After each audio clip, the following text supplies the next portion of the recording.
Hi guys, Tanya is here. Welcome back to my channel. I'm very glad to see you. Please put the thumb up because we will speak today about a very interesting topic. And please comment down below. Do you like this? What do you think about it? Which were your feelings? And today I want to talk to you about the White Lotus second season. And I decided to analyze the second season uh, personality by personality. And first and the most, my favorite actually, personality or character in this series is the character played by Jennifer Coolidge. And I love this actress so much.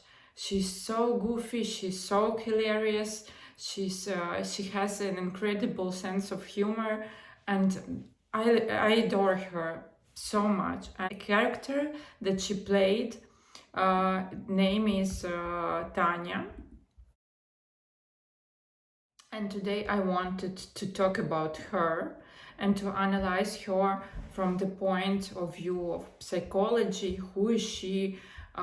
Where she's from, and why she is like this. So let's get started. You know, in this series in generally, they are speaking a lot of personalities in terms of narcissistic personality, and this is very interesting point that is touching this series, because in the first part, in the first season as well and the second season, we see different characters that has this narcissistic vibes.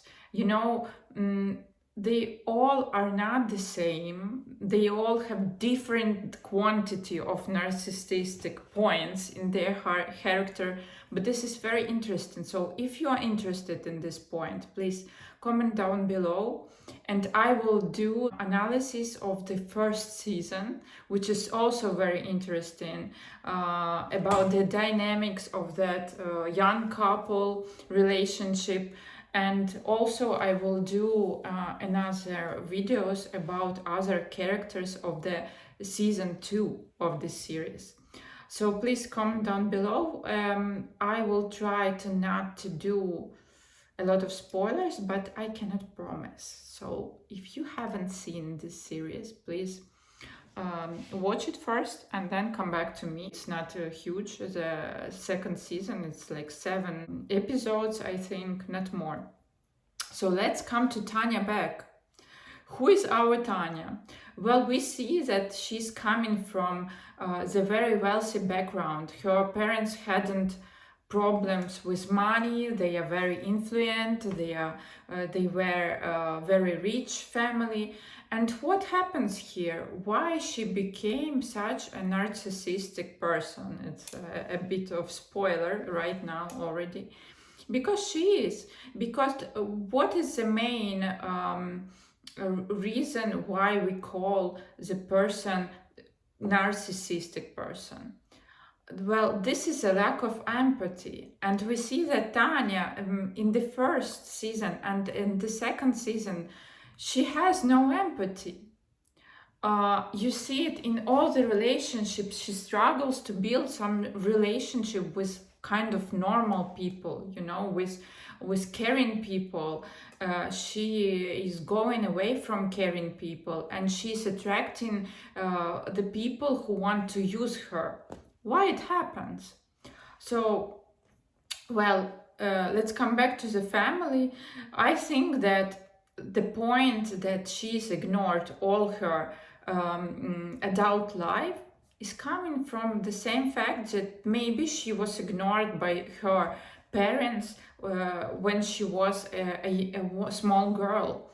And what happened actually, what smart, rich, wealthy families are doing with their children to bring them up, to learn them empathy. What they do actually, you know, you've heard about such families who are sending their children to do some very modest jobs while they are going to the school or at college, everywhere, and they are working like sailors, and they are working like help somewhere, and so on. This is the very, very good way to bring them up this empathy, because if your child, guess what, if your child is growing in this environment where every problem is you can resolve in a few seconds, and she or he doesn't even struggle in any way, it brings to this result: the person is growing as a narcissist, and she or he doesn't care about other people, and this is not always good.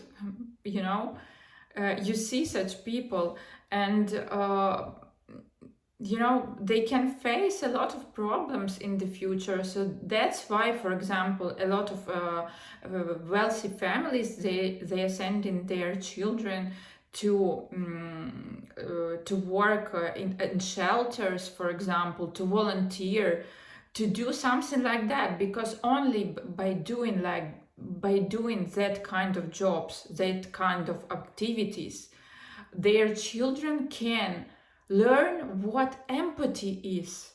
That there are some people in this world that are struggling.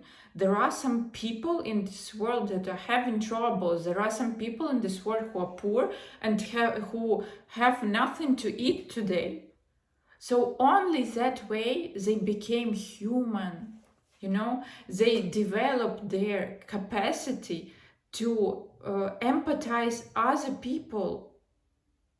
And this is the only way how your child can learn it if you are having a wealthy family.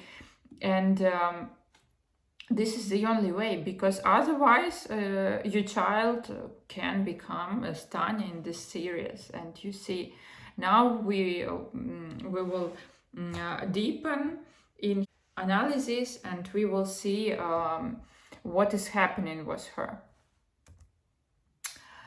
You see the person who is grown woman, she's an adult.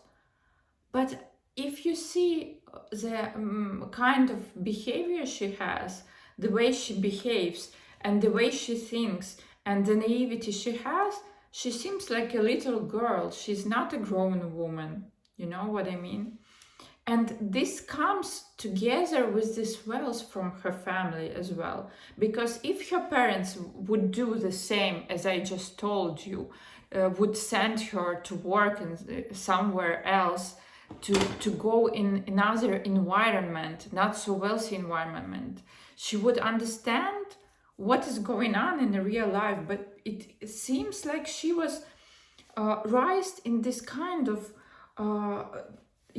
life where there was not troubles, there was not problems, and so she has no experience how to solve this problem. What I think about her in terms of relationship, because you see all the time that she's struggling in her relationship, and all the time she's attracting wrong men in her life. Why is that? That is because she's not seeing herself clearly, and she, in her mind, she is still a young woman, you know, even if she is in her 60s, and clearly she should have looked for a man of her age, and maybe the man of her, from her society, from her circle. But what she does, in her mind, she's still young, and so she's looking for younger men. And of course, these younger men are coming to her not because she's looking so young and she's so beautiful, and they are coming for her personality or something else. They are coming because of her wealth, of course, because the relationship is always an exchange. Every relationship, even healthy relationship, is an exchange. You are giving and your partner is giving. You are giving love, the partner is giving love. You both are plus minus the same age. Maybe you have the difference of 5-10 years, it doesn't matter. But not that your partner is like 70 years old and you are 30 years old and you're okay with that. In this case, what I see, in this case, the personalities, the partner who is older should understand that the younger one is coming not only for the personality and for unconditional love. They're coming for maybe the type of fame you have, that they are coming after wealth you have. And so you kind of need to compensate them the point that you are from different age ranges. You know what I mean? So if he is 70 years old and he is with a girl of 30 years old, he doesn't need to fly in his,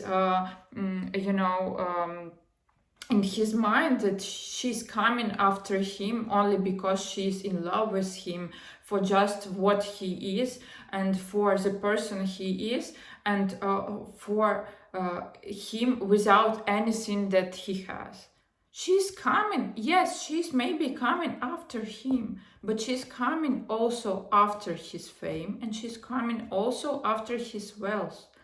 And this is how he can compensate her. The point that they have such an age difference. And what such people fail to understand, they doesn't see it as an exchange. They think that the other person, the younger partner, is using them, abusing them, you know. But this is not like that. This is an exchange. Take it as an exchange. You are not 30 years old anymore. Nobody of from 30 years old will come after you because you're such a great person. And this is how life works. There is nothing wrong about that. Just take it like it is. But the point is that most of such personalities are narcissistic at the first place, and that is why, the main reason why they are choosing the younger, the more beautiful partner, and so on. But they don't want to give to exchange nothing for that. That is a problem. And so she doesn't even think, for example, why the young man is coming after her to have sex with her. I mean, if you didn't pay, in this case, if you didn't do anything, and also other people that you didn't even know, you met just like now, are telling you a lot of compliments, are asking you out, are asking you to have a trip on their yacht, are asking you to come to their villa. Everything is for free, and everything is just like this in the first minute they saw you. I mean, where is the self-reflection? The point is that Tanya herself is using people. You saw that at the first episode, at the first season, how she used the lady that made her massage and wanted to open her studio. And she just used her. She used her and she threw her away. The same she does at the second season, at the relationship with her assistant Portia. You see this relationship. She's using her, she's calling her to come to her when she needs her, and she throwing her away when she doesn't need her.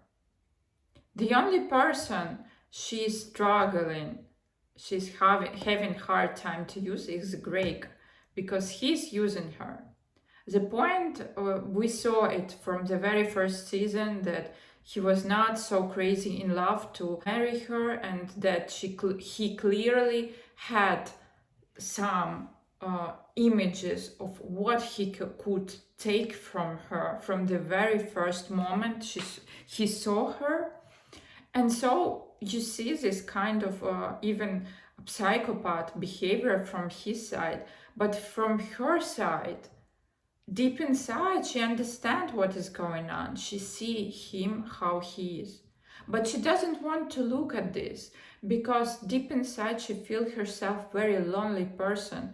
And so subconsciously she agree for this deal to be used, just to be in the company of somebody, because she's so frightened out from the point that she could be left alone without anybody, that she is agree to give anything to anybody, to even the people she doesn't know, even to risk with her life just to not be alone. Because what for the narcissist to be alone, it's very difficult, because they are type of people who have this black hole inside of them, and they have hard time to be alone with themselves, because they all the time try to fill it in and to close this hole, to not to have it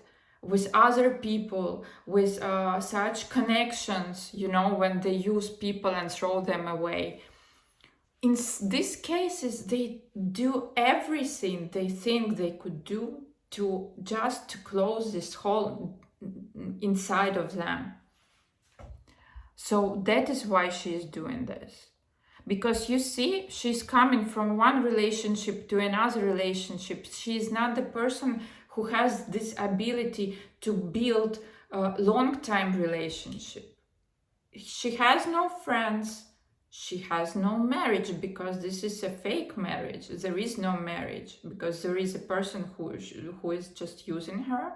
She thinks. In reality, I already told you, they are both using each other, because she's using his yes, she's using the way she likes him, for example. She's using the status, because she's going out with a man who is younger than her, and so on. She has a lot of things that she's taken from him. She just doesn't want to admit it. And so he's taken from her. This is kind of exchange. Okay. So where it usually is coming from, the narcissistic personality? Well, usually this is both two extremes. Either they are completely ignored by the parents are not capable to give love, to give attention to their children. They are not present, mentally unpresent in their life, and they are maybe the same narcissist, and the other extreme, that the child is becoming the center of attention of a parent. So there is no point where there can be a frustration, for example, for a child, because frustration is needed to child to be raised as a healthy, mentally healthy person. So everything she or he asks the child, the mother is giving. Every time the mother is together with a child, all the time, she doesn't have her private life. She doesn't care about her herself. She doesn't she doesn't study anything. She doesn't have her professional life, and the only thing she has is her child.